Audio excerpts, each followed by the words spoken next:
దేవుని యొక్క వాత్సల్యం, కరుణ, కనికరాన్ని బట్టి, ఆయన యొక్క దీర్ఘశాంతాన్ని బట్టి దేవుడు మనందరినీ సజీవంగా ఉంచి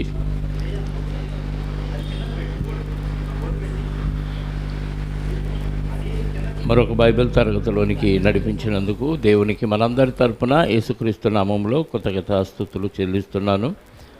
చిన్న ప్రార్థన చేసి వాక్యాన్ని ధ్యానం చేద్దాం. దినవృత్తాంతముల మొదటి గ్రంథం 3వ అధ్యాయాన్ని మనం ధ్యానం చేయవలసిన వారముగా ఉన్నాం. 2 అధ్యాయాలు గడిచిన వారంలో మనం కంప్లీట్ చేసుకున్నాం. 3వ అధ్యాయంలోనికి ప్రవేశిద్దాం. చిన్న ప్రార్థన. మహాఘన తేజోమయ, మహిమలో ఉన్న మహారాజా, మహోన్నతుడా, మీ అతి పరిశుద్ధమైన నామమును బట్టి మీకు స్తోత్రములు. ఇదిగోనైనా యుగముల సమాప్తి యందు మీ కుమారుణ్ణి మా కోసం బలిగా అర్పించి ఆయన మరణ సమాధి పునరుద్ధానాల ద్వారా సర్వ మానవాళికి పాప క్షమాపణ దయచేసిన విధానాన్ని బట్టి స్తోత్రాలు చెల్లిస్తూ, అందులో అల్పులమే అయోగ్యులమైన మమ్మల్ని కూడా మీరు చేర్చుకొని మీ కృప ద్వారా మమ్మల్ని కాపాడుతూ ఉన్న విధానాన్ని బట్టి మీకు కృతజ్ఞతాస్తుతులు క్రీస్తు ద్వారా చెల్లిస్తూ, సజీవులే కదా మిమ్మల్ని స్తుతించేది. ఈ లోకాన్ని విడిచిన మరుక్షణం మిమ్మల్ని స్తుతించలేని దౌర్భాగ్యపు స్థితిలోనికి అందరూ వెళ్ళిపోతుండగా మా అంత్యదినం ఎలా ఉంటుందో మాకైతే తెలియదు. కానీ ప్రతి ఒక్కరి అంత్యదినం ముగింపు ఎవరికీ తెలియదు. కనుక తండ్రి, ఈరోజు బతికున్నాం, ఎంతవరకు మిమ్మల్ని స్తుతించి ఘనపరిచాము, ఎంతవరకు పాపం అంటకుండా బ్రతికాము. ఒకవేళ అంటినా మీ దగ్గర పశ్చాత్తాపడి పాప క్షమాపణ కోసం మీ కుమారుడు ద్వారా మీరు ఇచ్చిన అవకాశాన్ని ఎంతమంది సద్వినియోగం చేసుకున్నామన్న విషయాన్ని ఎప్పటికప్పుడు మేము పరిశీలించుకుంటూ, ఇదిగోనైనా గ్రంథాన్ని పరిశీలించి పరిశోధించమన్నారు. కనుక దినవృత్తాంతాల మొదటి గ్రంథం 2 అధ్యాయాలు గత కాలంలో వివరించుకోవటానికి మీరు ఇచ్చిన అవకాశాన్ని బట్టి స్తోత్రాలు చెల్లిస్తూ 3వ అధ్యాయంలోనికి ప్రవేశిస్తూ ఉండగా మీ ఆత్మ సహాయంతో నన్ను నడిపించండి. మీ పిల్లలు కూడా విని విడిచిపెట్టేవారుగా ఉండక అందులో ఉన్న శ్రేష్టమైన సంగతులను గ్రహించి అందులోని ఆత్మీయమైన అర్థాన్ని తెలుసుకోగలిగే భాగ్యాన్ని వారికి అనుగ్రహించమని మా రక్షకుడు నీ ప్రియకుమారుడైన యేసుక్రీస్తు వారి యొక్క ప్రశస్తమైన నామములో ప్రార్థించి అడిగి వేడుకొనుచున్నాను పరలోకపు తండ్రి, ఆమేన్. చేరువచ్చిన మీ అందరికీ ప్రభు అయిన క్రీస్తు నామములో నా శుభములు, వందనములు. 1వ అధ్యాయం నుంచి 9వ అధ్యాయం వరకు వంశావళి గురించి వ్రాయబడింది అని గత కాలంలో మనం విన్నాం. ఈరోజు దినవృత్తాంతాల మొదటి గ్రంథం 2 అధ్యాయాలు కంప్లీట్ చేసుకుని 3వ అధ్యాయాన్ని మనం ప్రారంభించుకుందాం. దావీదు గారి గురించి, ఆయన కుటుంబం గురించి వ్రాయబడిన మాటలు. దావీదునకు హెబ్రోన్లో పుట్టిన కుమారులు ఎవరనగా, యెజ్రెయేలురాలైన అహీనోయమునకు పుట్టిన అమ్నోను జ్యేష్ఠుడు, కర్మెలురాలైన అబీగయల్నకు పుట్టిన దానియేలు రెండవవాడు, గెషూరు రాజైన తల్మయి కుమార్తె అయిన మైకాకు పుట్టిన అబ్షాలోము మూడవవాడు, హగ్గీతు కుమారుడైన అదోనియా 4వవాడు, అబీటలు కనిన షెఫట్య 5వవాడు, అతని భార్య అయిన ఎగ్లా కనిన ఎత్రెయాము 6వవాడు. ఈ 6గురు హెబ్రోన్లో అతనికి పుట్టిరి. అచ్చట అతడు 7 సంవత్సరముల 6 నెలలు ఏలెను. దావీదు గారు మొట్టమొదటగా యూదుల మీద రాజు అయ్యాడు. అంటే సార్వత్రికంగా కలిసి ఉన్న ఇశ్రాయేలీలు 12 గోత్రాల మీద రాజు కాకుండా యూదుల మీదే రాజు అయ్యి హెబ్రోన్లో 7.5 సంవత్సరాలు ఏలినట్టుగా మనకి ఎక్కడ అర్థమవుతుంది. అక్కడ కాపురం ఉన్నప్పుడు ఆయన ఎంతమందికి కన్నాడు అని మనం చదివాం. ఇప్పుడు జ్యేష్ఠుడి పేరేంటి? అమ్నోను. ఎవరికి కన్నాడు? యెజ్రెయేలీయురాలైన అహీనోయమునకు పుట్టిన అమ్నోను. తర్వాత కర్మెలీయురాలైన అబీగయల్నకు పుట్టిన దానియేలు రెండవవాడు. గెషూరు రాజైన తల్మయి కుమార్తె అయిన మైకాకు పుట్టిన అబ్షాలోము మూడవవాడు. హగ్గీతు కుమారుడైన అదోనియా 4వవాడు. అబీటలు కన్నా షెఫట్య 5వ వాడు. అతని భార్య అయిన ఎగ్లా కనిన ఇత్రెయాము 6వ వాడు. ఈ 6గురు హెబ్రోన్లో అతనికి పుట్టిరి. అచ్చట అతడు 7 సంవత్సరముల 6 నెలలు ఏలాడు. 7.5 సంవత్సరాలు హెబ్రోన్లో ఉండి యూదులను పరిపాలించాడు. అక్కడ కనిన పిల్లలు ఎంతమంది? 6గురు. అయితే యెరూషలేములో 33 సంవత్సరములు ఏలాను. మొత్తం ఎంత దావీదు గారు ఏలింది చెప్పండి? 40 సంవత్సరాలు సుమారు. అర సంవత్సరం పక్కన పెడితే అంటే 33.5లో ఒక 32 సంవత్సరాల 6 నెలలు ఏలుండొచ్చు. మొత్తం మనకు లెక్క వచ్చేది 40 సంవత్సరాలు మాత్రమే. క్రీస్తు పూర్వం 1010 నుంచి 970 వరకు దావీదు గారు ఏలారు. అంటే సుమారుగా 40 సంవత్సరాలు. 7.5 సంవత్సరాలు హెబ్రోన్లో ఏలారు. 33 సంవత్సరాలు యెరూషలేములో ఏలారు. యెరూషలేములో 33 సంవత్సరాలు ఆయన ఏలినప్పుడు ఎవరెవరిని కన్నాడు అనేది కింద లిస్ట్ ఇవ్వటం జరిగింది. 5వ వచనం. యెరూషలేములో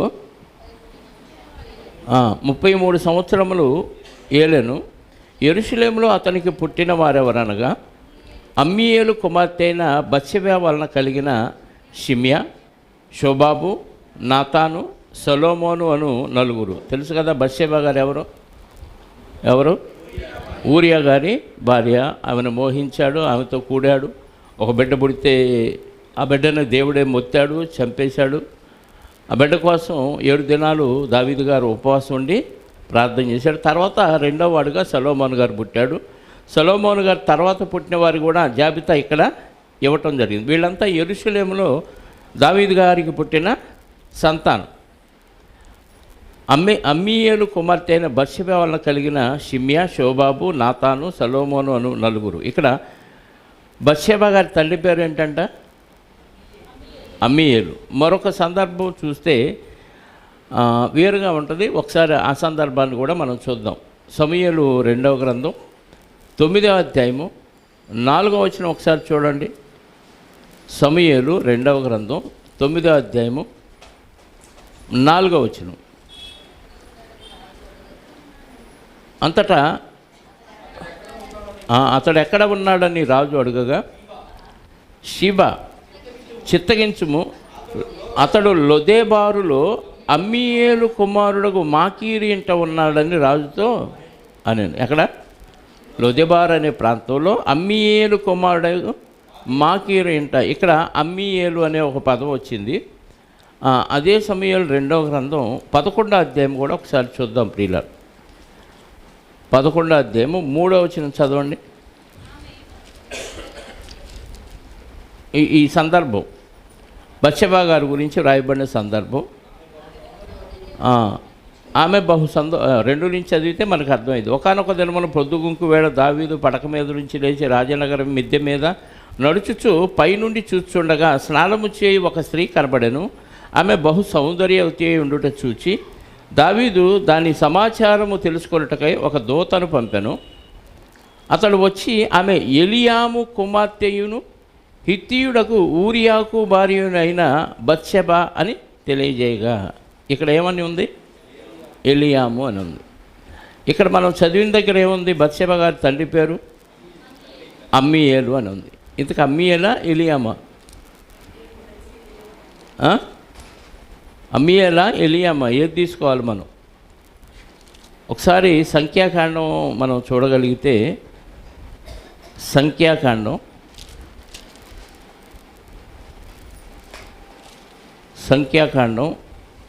13వ అధ్యాయము 12వ వచనం. సంఖ్యాకాండం 13వ అధ్యాయము 12వ వచనం. దాను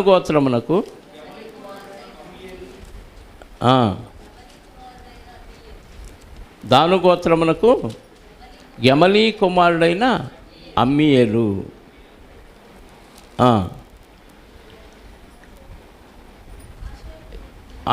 చాలు మనకి. ఎవరు? ఈయన పేరు అమ్మీయేలు. ఇక్కడేముంది? 11:3 చూసాం కదా. 11:3 ఏముంది? అమ్మీయేల్ అని ఉంది. ఇక్కడ మళ్ళీ మనం చదివిన దగ్గరే ఉంది. రాజులుగా దినవృత్తాంతాల మొదటి గ్రంథం 3వ అధ్యాయంలో అమ్మీయేలు అని ఉంది. 11వ అధ్యాయము ఏలియాము అని ఉంది కదా. అంటే ఈయనకి 2 పేర్లు ఉన్నట్టుగా మనకు అర్థం కావాలి. అక్కడ ఒక పేరు, ఇక్కడ ఒక పేరు ఉంది కాబట్టి బత్షెబా ఈమె అనేది మనకు కన్ఫామ్. దావీదు గారు ఎవరినైతే కూడాడో ఆ వల్ల పుట్టిన పిల్లలు ఎవరో మనకు కన్ఫామ్. ఇక్కడేమో ఎలియాము అని ఉంది, అక్కడేమో అమ్మీయేల్ అని ఉంది. అంటే ఆయనకు 2 పేర్లు ఉన్నాయి అనేది మనం అర్థం చేసుకోవాలి. కన్ఫ్యూజ్ అయిపోయి ఎవరైనా కన్ఫ్యూజ్ చేయగానే మీరు కంగారు అయిపోతారని చూపిస్తున్నాను ఇవన్నీ. నెక్స్ట్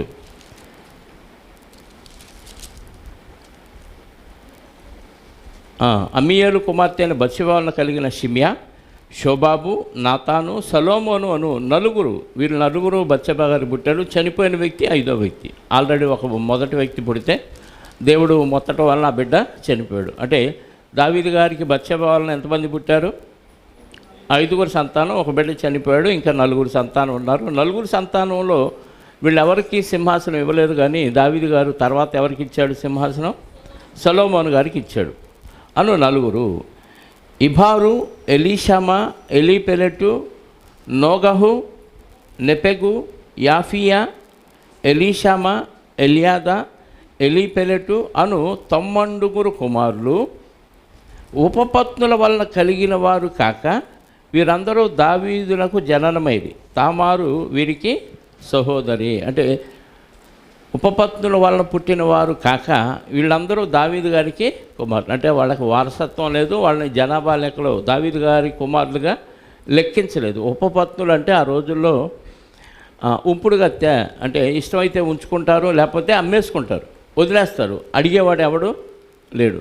అదే భార్య అనుకోండి, విడాకులు ఇవ్వాలి, దానికి చాలా లెక్కలు ఉన్నాయి. అది మోషే ధర్మశాస్త్రాన్ని బట్టి ఇవ్వలేదు, కానీ మోషే గారు వీళ్ళ హృదయ కాఠిన్యాన్ని బట్టి విడాకులు ఇవ్వటం జరిగింది తప్ప ఎక్కువ మంది భార్యలను చేసుకుంటే వాళ్ళకి ఆస్తుల్లో వాటా ఇచ్చే అవకాశాలు ఉన్నాయి.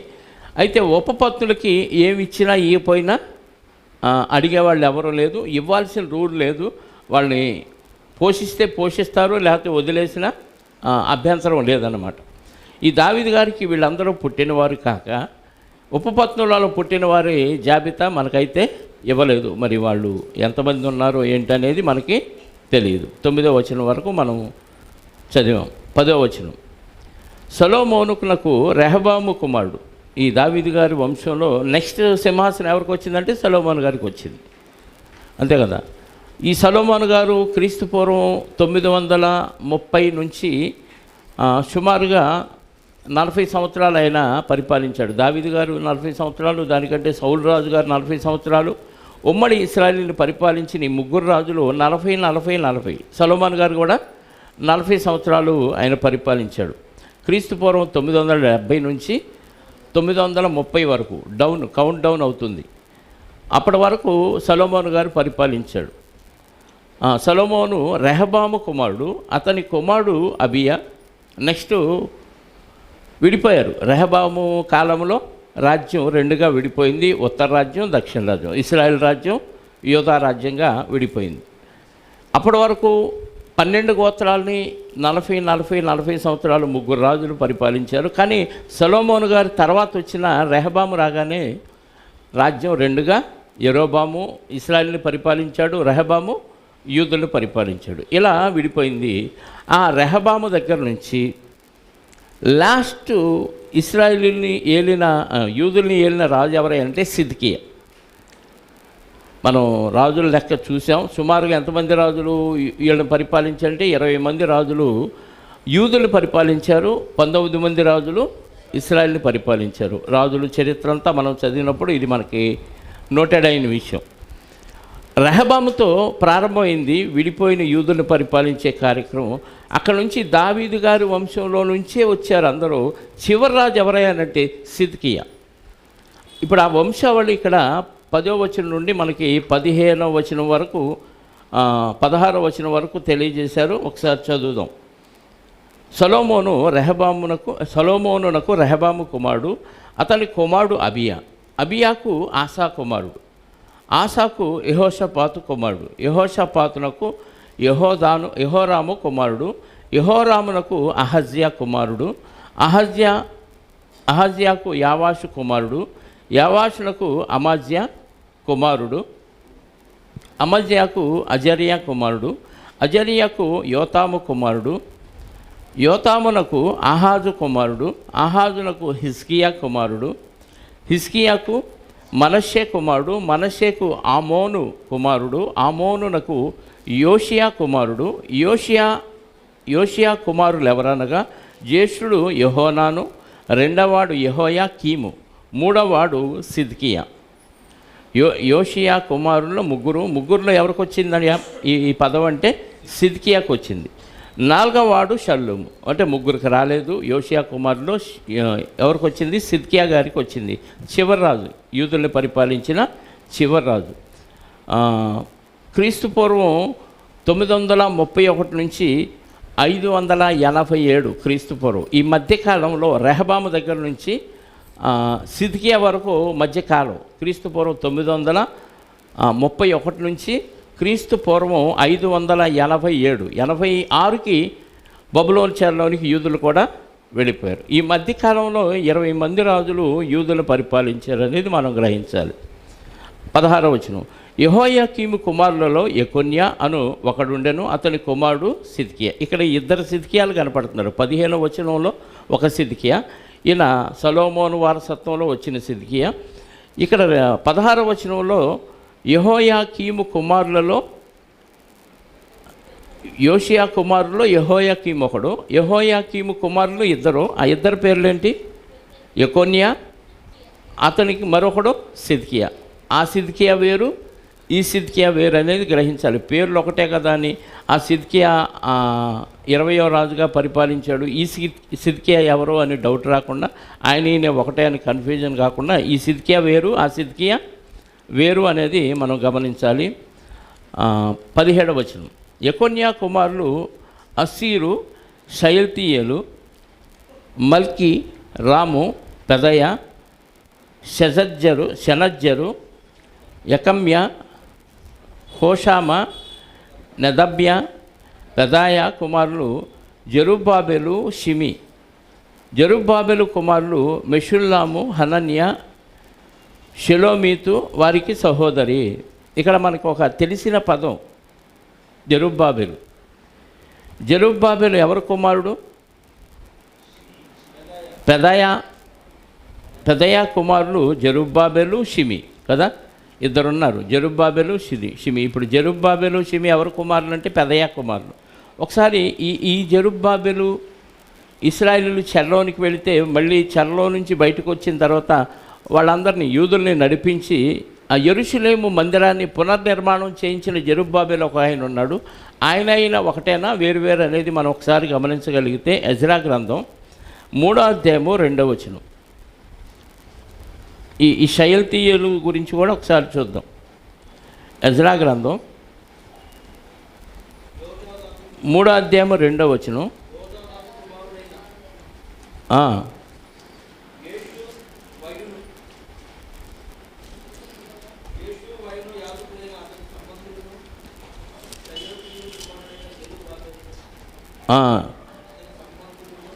యెకొన్యా కుమారులు అషీరు, షయల్తీయేలు, మల్కీ, రాము, పెదయ, షెనజ్జరు, యకమ్య, హోషామ, నెదబ్య.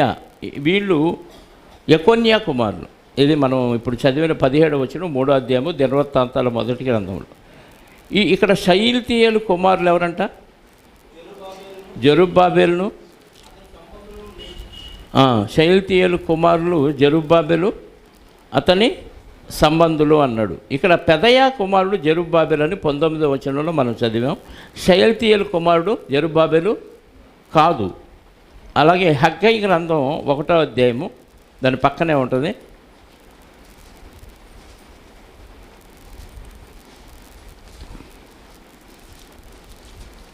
నెహెమ్యా గ్రంథం 1వ అధ్యాయము 1-2 వచనాలు చదువుదాం.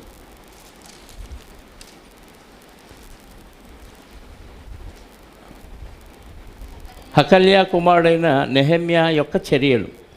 20వ సంవత్సరంలో కిస్లేవు మాసమున నేను షూషను కోటలో ఉండగా, అంటే చెరలో ఉన్న వీళ్ళు షూషను కోటలో ఆ రాజు దగ్గర ఉన్నప్పుడు, నా సహోదరులో హనాని అని ఒకడు యూదుల్లో కొందరును వచ్చిరి. చెరపట్టబడిన శేషంలో తప్పించుకున్న యూదులను గూర్చియు యెరూషలేమును గూర్చియు నేను వారిని అడుగగా, వారు చెరపట్టబడిన వారిలో శేషించిన వారు ఆ దేశంలో బహుగా శ్రమను నిందను పొందుచున్నారు. మరియు యెరూషలేము యొక్క ప్రాకారము పడద్రోయబడి ఉన్నది. నేను నెహెమ్యా చదువుతున్నాను, హగ్గయి కదా. ఒకసారి హగ్గయి గ్రంథం 1వ అధ్యాయము 1-2 వచనాలు చూద్దాం. హగ్గయి గ్రంథం 1వ అధ్యాయము 1-2 వచనాలు.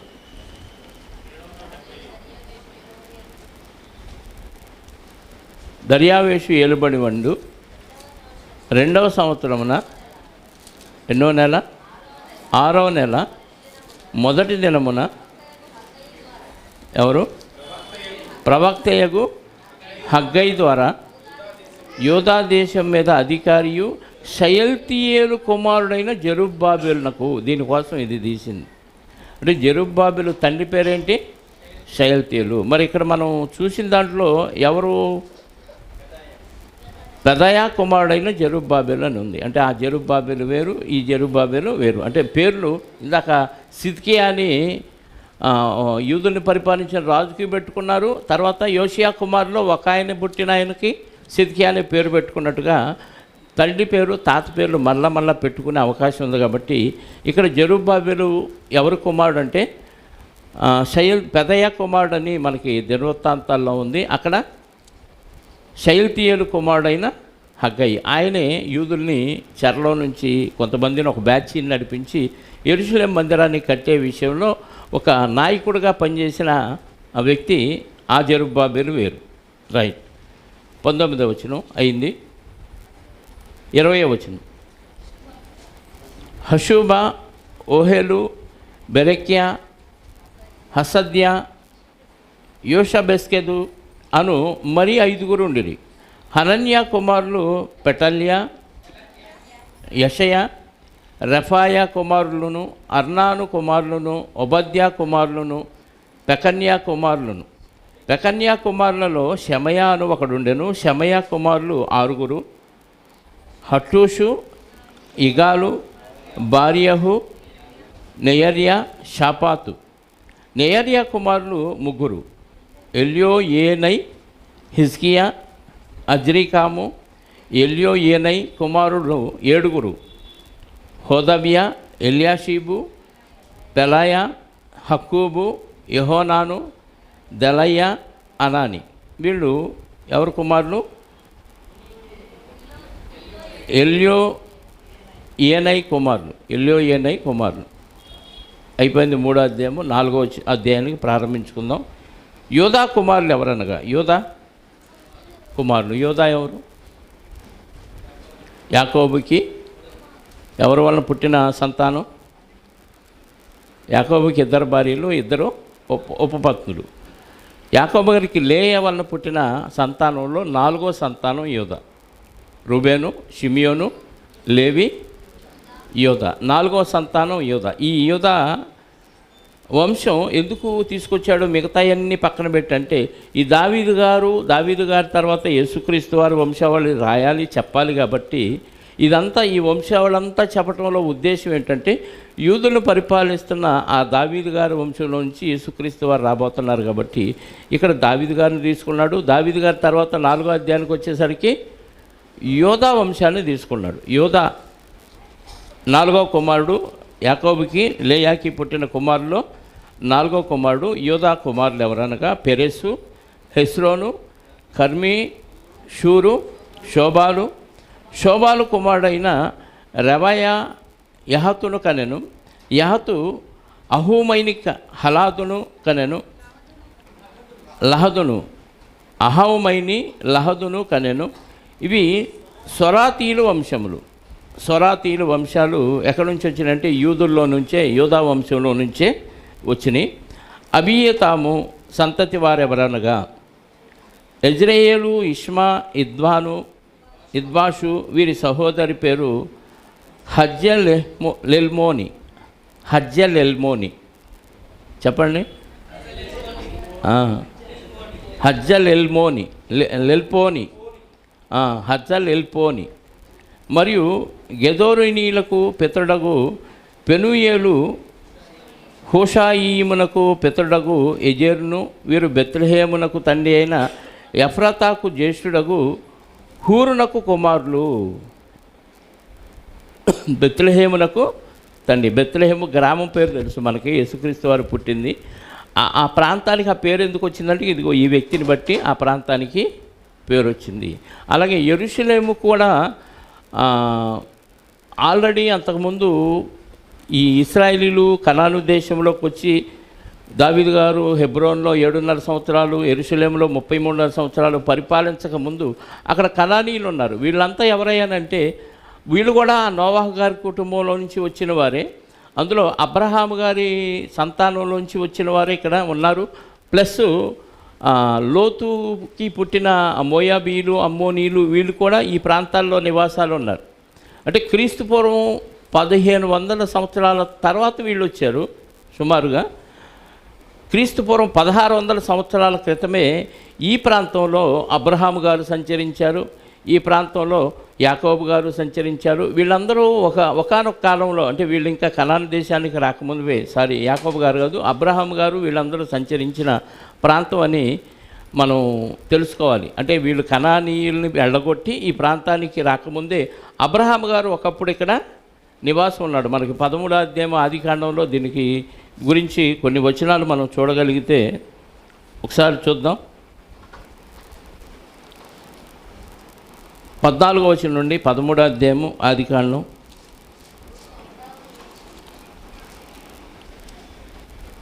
చదవండి.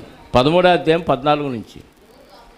లోతు అబ్రహామును విడిచిపోయిన తరువాత యెహోవా, ఇదిగో నీ కన్నులెత్తి నీ ఉన్న చోటు నుండి ఉత్తర దిక్కున, ఉత్తరపు తట్టు, దక్షిణపు తట్టు, తూర్పు తట్టు, పడమర తట్టును చూడుము. ఎందుకనగా నీవు చూస్తున్న ఈ దేశమంతటిని నీకును నీ సంతానమునకు సదాకాలము ఇచ్చేదను.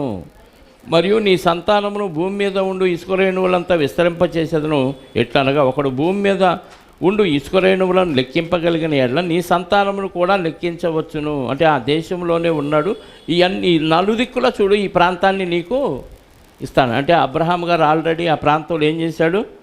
నడిచాడు, తిరిగాడు అనేది మనకు అర్థమవుతుంది. అలాగే దావీదు గారి కాలం వచ్చేసరికి దావీదు గారు ఉన్న ప్రాంతంలో ఆ సమయంలో అబ్షాలోము, దావీదు గారి కుమారుడు అబ్షాలోము గారు ఎదురు తిరుగుతాడు.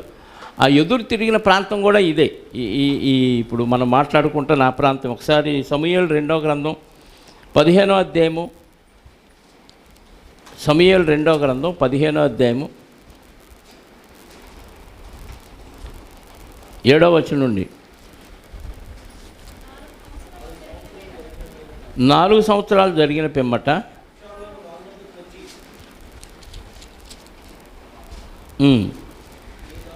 15వ అధ్యాయం 7వ వచనం నుండి. 4 సంవత్సరములు గడిగిన మీదట అబ్షాలోము రాజు వద్దకు వచ్చి, నీ దాసుడైన నేను సిరియా దేశమునందలి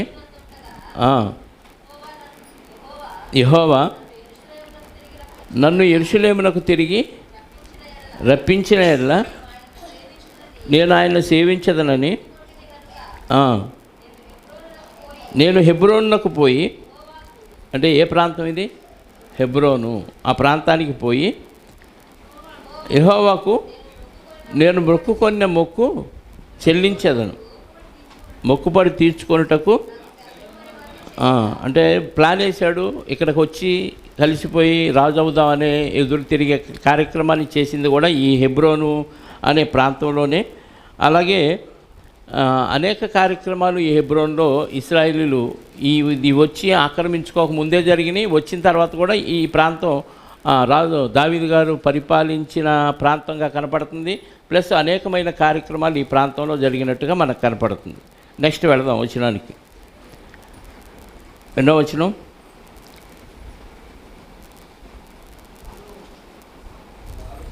మరియు గెదోరీనీలకు పితరుడగు పెనుయేలును, హుషాయిలకు పితరుడగు ఎజెరును. వీరు బెత్లెహేమునకు తండ్రి అయిన ఎఫ్రతాకు జ్యేష్ఠులకు హూరునకు కుమారులు.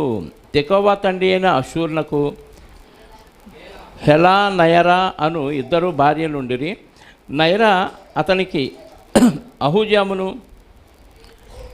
హెపెరును, తెమనీని, హాయా హస్తారీని కనెను. వీరు నైరాకు పుట్టిన కుమారులు. హెలా కుమారులు ఎవరనగా జెరెతు, హసోరు, ఎత్నాను, కోజు, అనోబును, జోబేబాను, హారోము కుమారుడైన అహర్కేలు యొక్క వంశములను కనెను. ఎబ్బేజు గురించి 9వ వచనంలో అటుగా మీరు ఆడబాడండి. ఎబ్బేజు తన సహోదరుల కంటే ఘనత పొందినవాడై ఉండెను. వేదన పడి ఇతని కంటినని అతని తల్లి అతనికి ఎబ్బేజు అని పేరు పెట్టెను.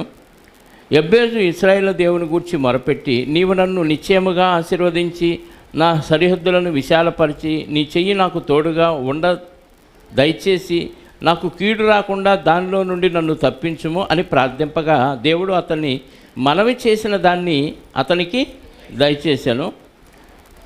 షువహు సహోదరైన కెలూబు ఎస్తోన్నకు తండ్రి అయిన మెహీరును కనెను. ఎస్తోలు బెత్రఫాను, పాసేను, ఎర్నాహాషునకు తండ్రి అయిన తెనిన్నాను కనెను. వీరు రేఖావారు. మీరు ఇంటి దగ్గర ఎటు ఈ వంశావళి అంటే స్కిప్ చేస్తారు. ఎక్కడన్నా చదివి నోటితో పెద్దగా చదివితే మీకన్నా రోలు తిరిగిద్ది నోరు. చదవండి నాతో పాటు. 13వ వచనం. కనజు కుమారులు ఒత్నియేలు, శరాయ. ఒత్నియేలు కుమారుల్లో హతతు అను ఒకడుండెను. మెయానుతై ఒఫ్రాను కనెను. శరాయ పనివారి లోయలో నివసించే వారికి తండ్రి అయిన యోవాబును కనెను. ఆ లోయలోని వారు పనివారై ఉండేది. యెఫున్నె కుమారుడు అయిన కాలేబు కుమారులు ఈరు, ఎలా, నయము. తెలుసా? యెఫున్నె కుమారుడైన కాలేబు కనాన్ దేశంలో ప్రవేశించింది ఇద్దరు, మిగతా వాళ్ళందరూ అరణ్యంలో రాలిపోయారు. ఎవరు వాళ్ళిద్దరు? యెహోషువ గారు, కాలేబు గారు.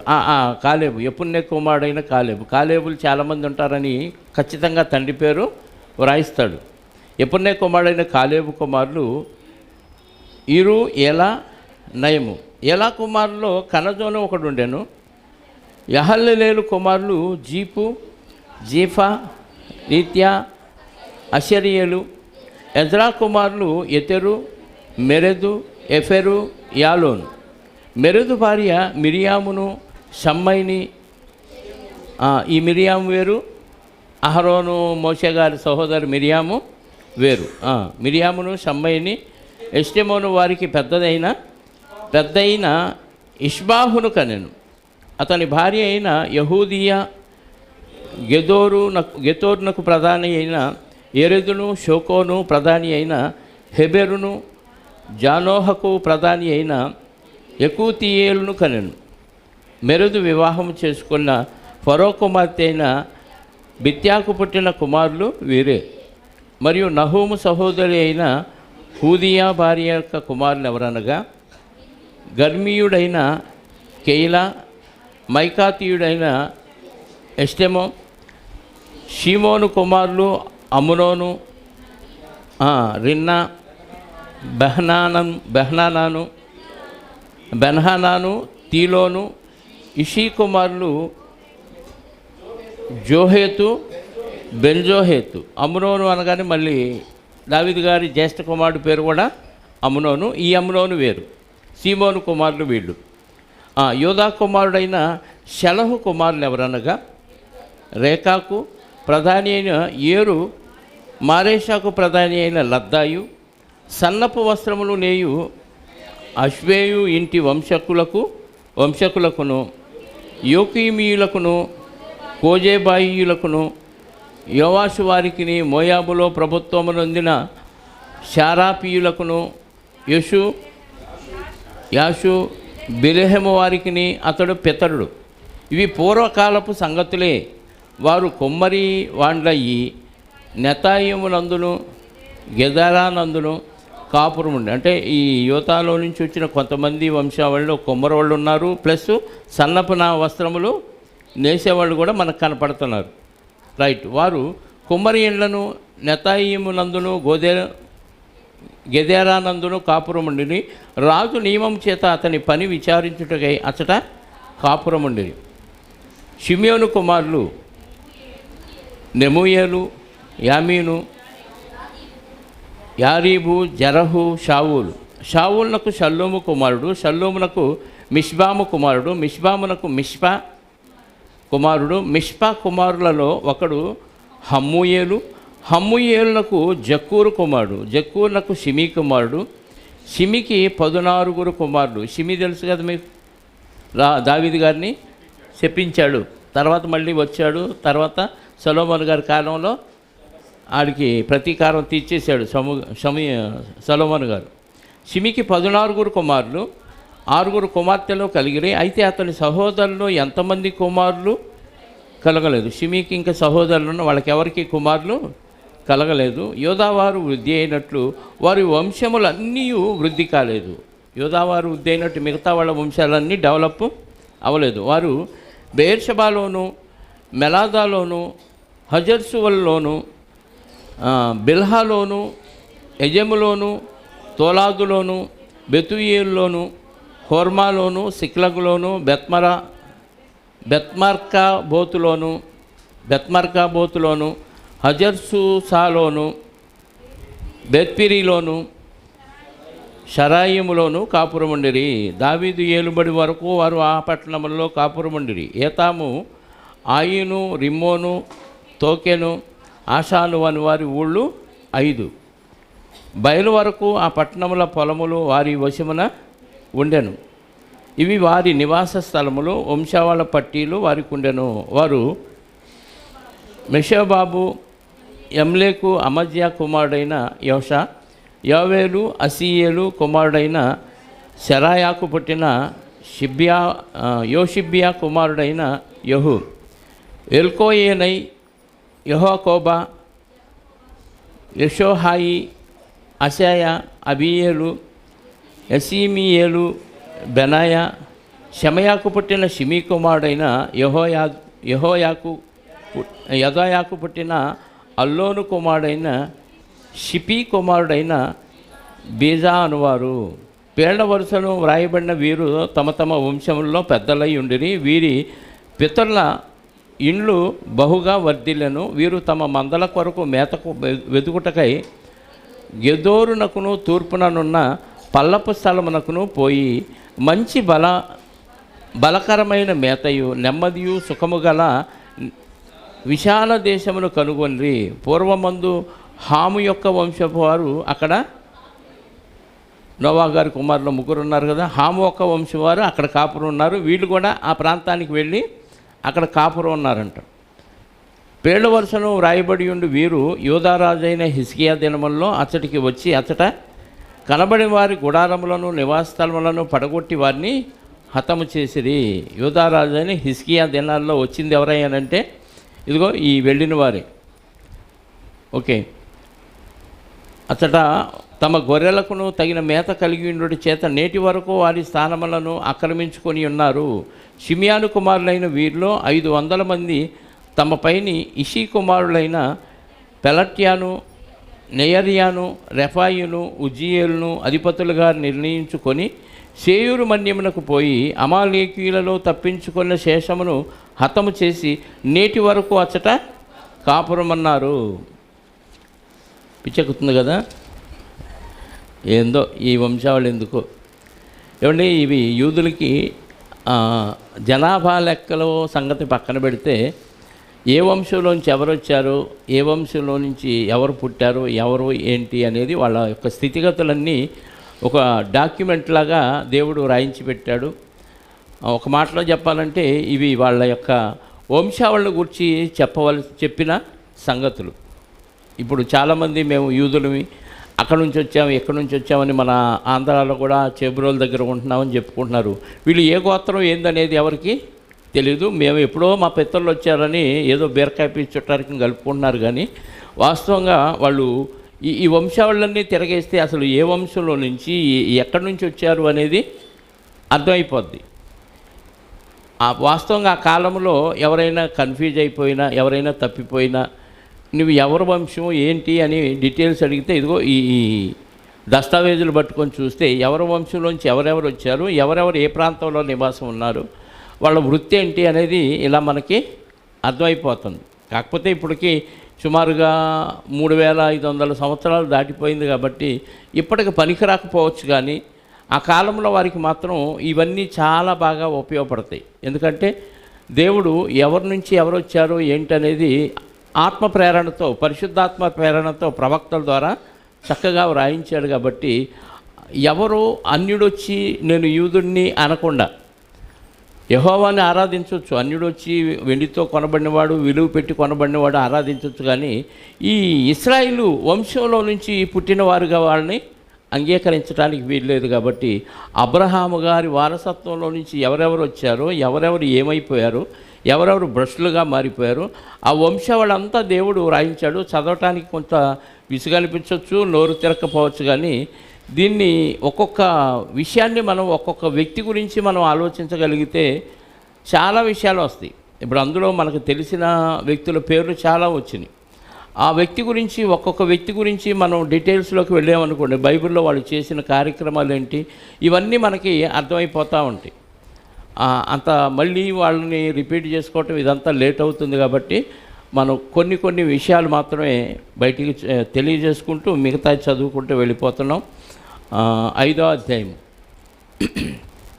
ఇశ్రాయేలును తొలిచూలు కుమారుడైన రూబేను కుమారుల వివరములు. యాకోబుకు పుట్టిన మొట్టమొదటి కుమారుడు, లేయా వలన మొట్టమొదటికి పుట్టిన కుమారుడు రూబేను. వాళ్ళ వంశావళి గురించి ఇక్కడ తెలియజేస్తున్నాడు. ఇతడు జ్యేష్ఠుడై ఉండెను కానీ తన తండ్రి పరుపును తాను అంటుపరచినందున అతని జన్మ స్వాతంత్ర్యము ఇశ్రాయేలు కుమారుడని యోసేపు కుమారులకు ఇయ్యబడెను. రూబేను మంచోడే, కానీ యాకోబు దాసితో పోయాడు. యాకోబు గారికి 2 భార్యలు ప్లస్ 2 దాసీలు, జెల్ఫా, బిల్హా. ఈయన రూబేను పెద్దోడు కదా, జ్యేష్ఠుడు, తన తండ్రి పరుపును అపవిత్రపరిచాడు, అంటే పిన్నితో పోయాడు. దాంతో దేవుడికి కోపం వచ్చి జ్యేష్ఠత్వాన్ని తీసేశాడు. ఏశావు కానీ తిండి కోసం జ్యేష్ఠత్వాన్ని వదులుకున్నట్టుగా ఈ జ్యేష్ఠుడైన రూబేను ఏం చేశాడు, తండ్రి పరుపును అపవిత్రపరిచాడు. కాబట్టి వావి వరుస లేకుండా జారత్వం అంటారు దీన్ని. మనకి కొరింథీ మొదటి పత్రిక 5వ అధ్యాయంలో చెప్తాడు, మీలో ఇటు జారత్వం ఉందని మీరు తెలియకుండానే మీరు అతిశయపడుతున్నారు, ఇటు జారత్వం అన్యుల్లో కూడా ఉండదు అంటాడు. ఒకడు తన తండ్రి భార్యను, ఈయనే రూబేన్ బ్యాచ్. అది చదువుతారు ఒకసారి ఆ వచనం. కొరింథీ మొదటి పత్రిక 5వ అధ్యాయము 1వ వచనం. మీలో జారత్వం ఉన్నదని వదంతి కలదు, మీలో ఒకడు తన తండ్రి భార్యను ఉంచుకున్నాడట. అట్టి జారత్వము అన్యజనులలో అయినా వ్యభిచారానికి జారత్వానికి వ్యత్యాసం ఉంది. జారత్వం అంటే వావి వరస లేకుండా అక్రమ సంబంధాలు పెట్టుకోవడం జారత్వం. ఈ రూబేను ఏదైతే చేశాడో కొరింథీ సంఘంలో కూడా అదే జరిగిందని పౌలు గారు చెప్తున్నాడు. కాబట్టి జ్యేష్ఠుడైన రూబేనుకి జ్యేష్ఠత్వాన్ని దేవుడు తీసేశాడు. అతని జన్మ స్వాతంత్రమును ఇశ్రాయేలు కుమారుడని యోసేపు కుమారులకి ఇవ్వడెను. అయితే వంశావళిలో యోసేపు జ్యేష్ఠుడిగా దాఖలు చేయబడలేదు. వంశావళిలో కూడా యోసేపుని జ్యేష్ఠుడిగా దాఖలు చేయలేదు. రూబేన్నే జ్యేష్ఠుడిగా చూపించాడు. కానీ దేవుడిచ్చే ఆ జ్యేష్ఠత్వం, అధికారం ఎవరికి ఇచ్చాడంట, యోసేపు కుమారులకి ఇవ్వబడింది. యోదా తన సహోదరులందరికంటే హెచ్చిన వాడయ్యను.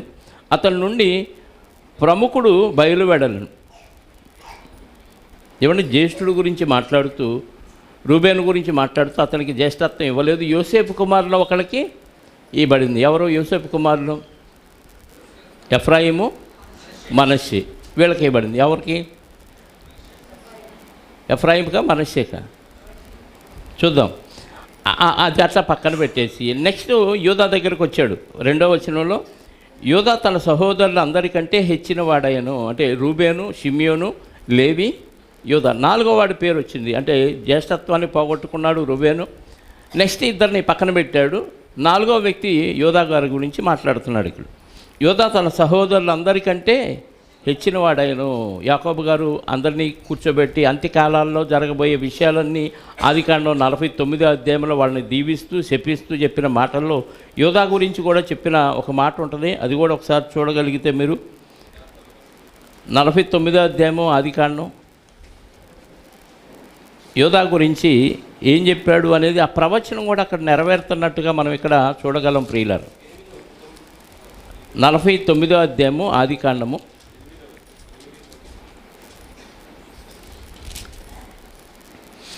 8వ వచనం. యూదా, నీ సహోదరులు నిన్ను స్తుతించెదరు, నీ చెయ్యి నీ శత్రువుల మెడ మీద ఉండును, నీ తండ్రి కుమారులు నీ ఎదుట సాగిల పడుదురు. అంటే 11 గోత్రాల వాళ్ళు, 12వ గోత్రం అని యూదా గోత్రం వాళ్ళు కూడా నీ ఎదుట సాగిల పడుదురు. యూదా కొదమ సింహము, నా కుమారుడా, నీవు పట్టిన దాన్ని తిని వచ్చితివి. సింహము వలెను గర్జించు ఆడసింహము వలెను అతడు కాళ్ళు ముడుచుకొని పండుకొనెను. అతన్ని లేపువాడు ఎవడు? షిలోహు వచ్చు వరకు ఫుట్నోట్లో ఏముందండి? అతడు షిలోహునకు వచ్చు వరకు. ఇదంతా ఎవరి గురించి చెప్తున్నా అంటే యేసుక్రీస్తు వారి గురించిన ప్రవచనం. ఒక పక్క యోధా వంశం నుంచి దావీదు గారు వస్తాడు. దావీదు గారి తర్వాత వచ్చే వ్యక్తి కొదమసింహం. ఎవరు? యోధా గోత్రము కొదమసింహం యేసుక్రీస్తు వారు. అతడు షిలోహునకు వచ్చు వరకు యోధా యొద్ద నుండి దండము, అంటే దావీదు గారితో ప్రారంభించిన యోధా గోత్రంలో సామ్రాజ్యాన్ని ఏలే వాళ్ళ లిస్టు యేసుక్రీస్తు వారు వచ్చే వరకు ఎవడో అన్యుడు వచ్చి పరిపాలించడానికి అవకాశం లేదు. యాకోబు గారు అంత్య దినాల్లో జరగబోయి చెప్తున్నాడు. తన కుమారుని ఒక్కొక్కరిని పిలిచి వాళ్ళకి ఏం జరగబోతుందో చెప్తున్నాడు భవిష్యత్తు ఆదికాండంలోనే. యోధా అంటే యేసుక్రీస్తు వారు యెరూషలేమునకు వచ్చి బలయ్యే వరకు సింహాసనం ఎవ్వరు ఇశ్రాయేలీయులు కానీ ఎవడు పడితే వాడు వచ్చి వాడిని చంపి వీడెక్కి సింహాసనం ఎక్కినట్టుగా ఎవడు పడితే వాడు ఎక్కల. దావీదు వంశంలో నుంచే ఎవరో ఒకళ్ళు 20 మంది రాజులు దావీదు గారి వంశంలో నుంచే వచ్చి పరిపాలించాడు. ఈ ప్రవచనం ఖచ్చితంగా నెరవేరింది. బైబిల్ ఎంత గొప్పదో చూడండి ప్రియులారు. అతడు షిలోహునకు వచ్చే వరకు యోధా యొద్ద నుండి రాజదండము తొలగదు, ప్రజలు అతనికి విధేయులై ఉందురు. చాలండి. ఈ ప్రవచనం అక్కడ నెరవేరుతున్నట్టుగా మనకి కనపడుతుంది. యోధా తన సహోదరుల కంటే హెచ్చినవాడాయను. అతని నుండి ప్రముఖుడు బయలువెడలను. ఆయనను జన్మ స్వాతంత్రము యోసేపుదాయను. ఇశ్రాయేలుకు జ్యేష్ఠుడిగా పుట్టిన రూబేను కుమారులు ఎవరనగా, ఇది యోధా గురించి జస్ట్ పరిచయం చేసి నెక్స్ట్ మళ్ళీ రూబేను గురించి మాట్లాడుతున్నాడు. ఇశ్రాయేలుకు జ్యేష్ఠుడిగా పుట్టిన రూబేను కుమారులు ఎవరనగా హనోకు, పల్లు, హెస్రోను, కర్మి. ఈ హనోకు వేరు. బైబిల్లో 3 హనోకులు కనపడతారు. ఒక హనోకు ఎవరు?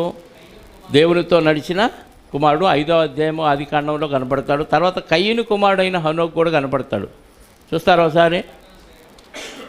5వ అధ్యాయము ఆదికాండంలో ఒక హనోకు కనపడతాడు.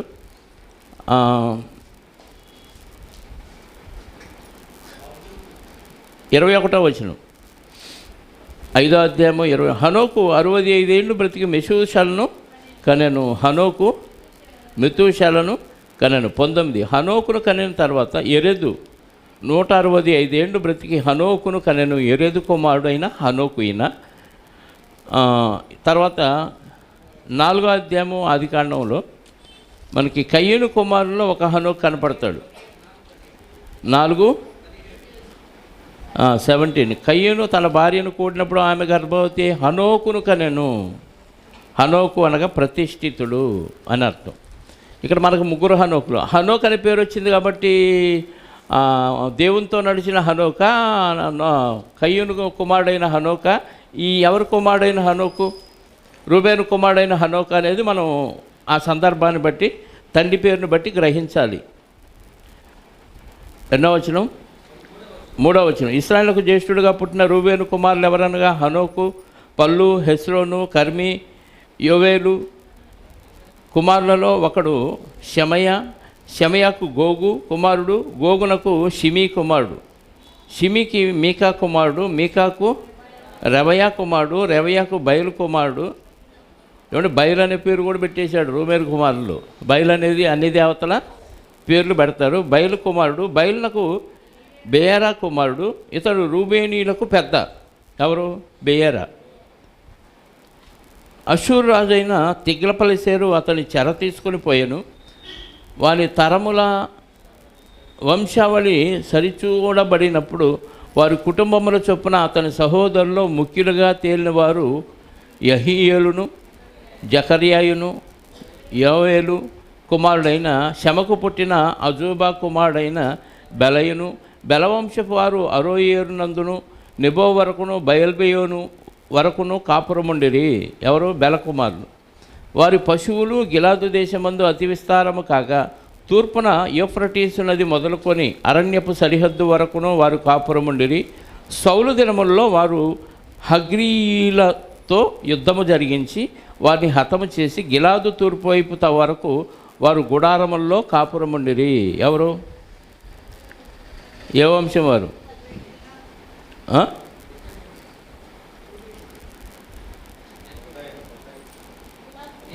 యోవేలు కుమారులు షమయాకు పుట్టిన అజూబా కుమారుడైన బెలయును. బెలవంశవారు ఈ ఎక్కడెక్కడ కాపురం ఉన్నారో చెప్తున్నారు. సౌలు గారి రోజుల్లో కూడా దానికంటే ముందు ఎవరితో యుద్ధం చేశారంట? హగ్రీయులతో యుద్ధము జరిగించి వారిని హతము చేసి గిలాద్ తూర్పు వైపు వరకు వారి గుడారముల్లో కాపురముండిరి. నెక్స్ట్ గాదు వంశస్థులు వారికి ఎదురుగా బాషాను దేశమందు సల్కా వరకు కాపురముండిరి. రెండవ తెగవారు షాపాము వారును యహనై వారును షాపాను వారును బాషానులో ఉండిరి. వారి పితరుల ఇంటి వారైన వారి సహోదరులు 7: మిఖాయేలు, మెషుల్లాము, షబయోరై, యకాను, జియా ఎబెరు. వీరు హూరీ అనువారికి పుట్టిన అబీహయిలు కుమారులు. ఈ హూరీ అరోయకు యరోయ, గిలాదు మిఖాయేలునకు, మిఖాయేలు యెషీపై యెహోదోకు బూజునకు పుట్టిరి. గూని కుమారుడైన అబ్దియేలునకు పుట్టిన అహి వారి పితరుల ఇండ్ల వారికి పెద్ద. వారు బాషానులోనున్న గిలాదునందును దాని గ్రామముల యందును షారోనుకు చేరికైన ఉపగ్రామముల యందును వారి ప్రాంతముల వరకు కాపురముండిరి. వీరందరూ యూదా రాజైన యోతాము దినములలో, ఇశ్రాయేలు రాజైన యెరోబాము దినముల్లోనూ తమ వంశావళిలో వరుసలు లెక్కలో, అంటే రాజుల పరిపాలించే కాలంలో ఎవరెవరు తీసేయబడ్డారో, ఎవరెవరు లెక్కల్లో చేర్చబడ్డారో అనే విషయం కూడా ఇక్కడ మనం గమనించాం. ఎవరు దినాల్లో అంట? యూదా రాజైన యోతాము దినముల్లోనూ ఇశ్రాయేలు రాజైన యెరోబాము దినముల్లోనూ తమ వంశావళిలో వరుసన లెక్కల్లో చేర్చబడి. 18వ వచనం. రూబేనీయుల్లో గాదీయుల్లోనూ మనషే అర్ధగోత్రపు వారిలోనూ బల్యమును ఖడ్గమును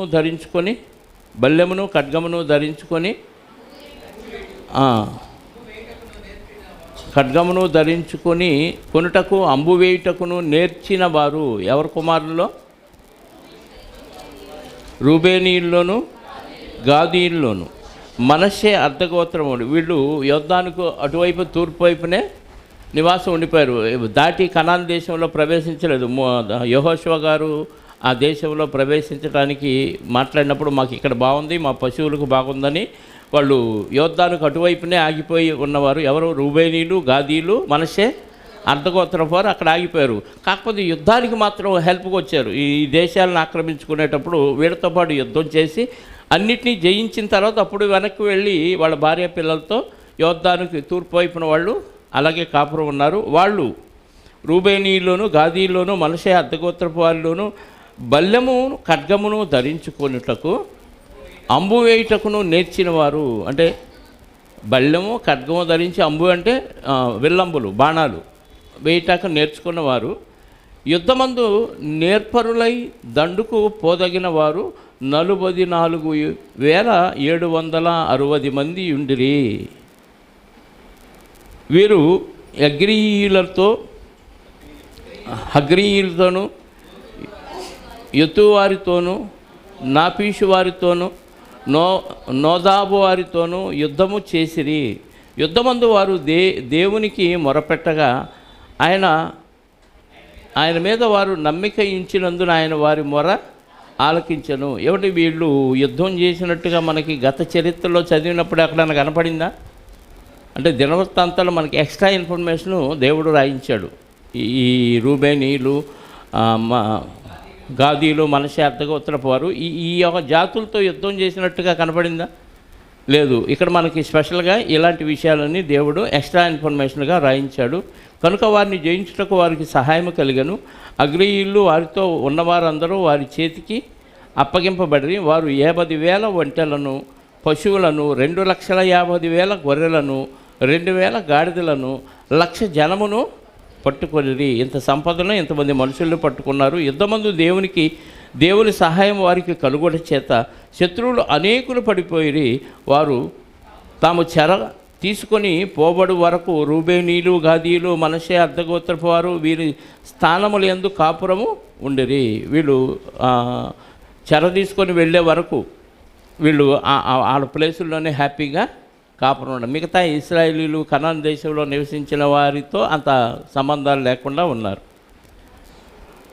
మనషే అర్థగోత్రపు వారును ఆ దేశమందు కాపురం ఉండి వర్ధిల్లుచు భాషాను మొదలుకొని బయలుపేరము వరకును, శనీరు వరకును, హెర్మోను పర్వతం వరకును వ్యాపించిరి. వారి పితరుల ఇండ్లకు పెద్దలైన వారు ఎవరనగా ఎఫెరు, ఇషి, ఎలియేలు, అజ్రియేలు, ఇర్మియా, హోదవియా, యహదీయేలు. వీరు కీర్తి పొందిన పరాక్రమశాలులై తమ పితరుల ఇండ్లకు పెద్దలైరి. అయితే వారు తమ పితరుల దేవుని మీద తిరుగుబాటు చేసి దేవుడు తమ ముందర నాశనము చేసిన జనసమూహముల దేవతలతో వ్యభిచరించిరి, పాడైపోయారు. మనషే అర్థగోత్రం వారు కూడా వీళ్ళు పాడైపోయారు. కాబట్టి ఇశ్రాయేలు దేవుడు అష్షూరు రాజైన మనసునకు అష్షూరు రాజైన తిగ్లత్పిలెసెరు మనస్సును రేపగా అతడు రూబేనీలను, గాదీలను, మనషే అర్థగోత్రపు వారిని చెరపట్టి నేటికి కనబడుచున్నట్లుగా హాలకునకును, హోబోర్నకును, హారకును, గోజాను నదీ ప్రాంతములకు వారిని కొనిపోయారు. అంటే ఇశ్రాయేలీలు చెరలోనికి వెళ్ళిన సమయంలో వీళ్ళు కూడా అష్షూరీయుల చెరలోనికి వెళ్ళిపోయారు. ఎవరు? రూబేనీలు, మనషే అర్థగోత్రపు వారు, గాదీలు, వీళ్ళందరూ ఇశ్రాయేలుతో పాటు ముందుగానే, యూదుల కంటే ముందుగానే చెరలోనికి వెళ్ళారు. మనం వచ్చేవారు మాట్లాడుకొని మనం కూడా చెరలోనికి వెళ్లకుండా ఇంట్లోకి వెళదాం, ప్రార్థన చేసుకుందాం. మహోన్నతుల క్రీస్తు యేసునందు మమ్మలను ఎంతో ఉన్నతంగా ప్రేమించిన మా ఆత్మల కన్న తండ్రి, మీ ఘనమైన శ్రేష్టమైన నామాన్ని బట్టి స్తోత్రాలు. ఈ బైబిల్లో ఏ ఒక్క విషయాన్ని ఊరికే రాయించలేదు. మేము అర్థం చేసుకోలేక ఎందుకు ఈ వంశావళిని అనే ఆలోచన మాకు కలగటం సహజం. కానీ అందులో తీక్షణంగా పరిశోధించగలిగితే ఎన్నో గూఢమైన సంగతులు, ఎన్నో మాకు అర్థం కాని విషయాలు దాచిపెట్టబడి ఉన్నాయన్న విషయాన్ని మేము గ్రహించటకు మాకు ఇచ్చిన ఆలోచన విధానాన్ని బట్టి మీకు స్తోత్రాలు.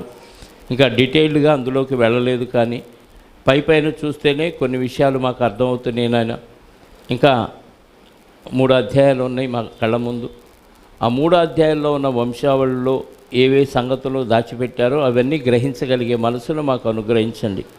ఇప్పటి వరకు విన్న మాటల్లోనూ వచనాల్లోని సారాన్ని మేము గ్రహించి అర్థం చేసుకొని అందులో ఆత్మీయమైన సంగతులు మేము నేర్చుకొని వాటిని అనుసరించగలిగే ధన్యతను మా అందరికీ ప్రసాదించమని కోరుకుంటూ, వచ్చిన బిడ్డలందరినీ సురక్షితంగా వారి కుటుంబాలకు చేర్చండి.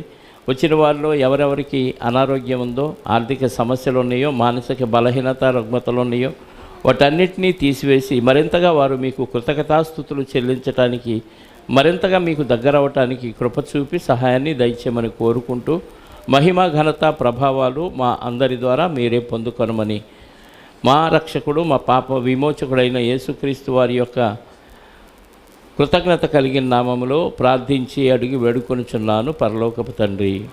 ఆమేన్.